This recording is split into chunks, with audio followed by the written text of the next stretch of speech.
Installing your beautiful new ClickFIT pleated blinds couldn't be simpler. Start by fitting the brackets. Slide them under the seal, around the window frame, against the glass. Push one bracket into each corner, as far under the seal as they'll go.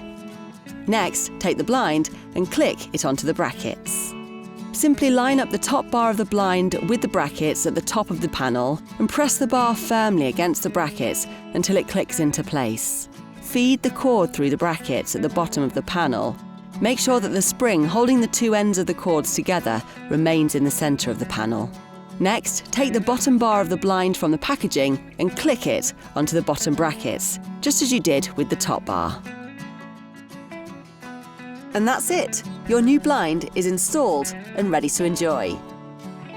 If you have any problems fitting your blinds, our friendly customer service team are always happy to help 7 days a week. Made to measure, made simple.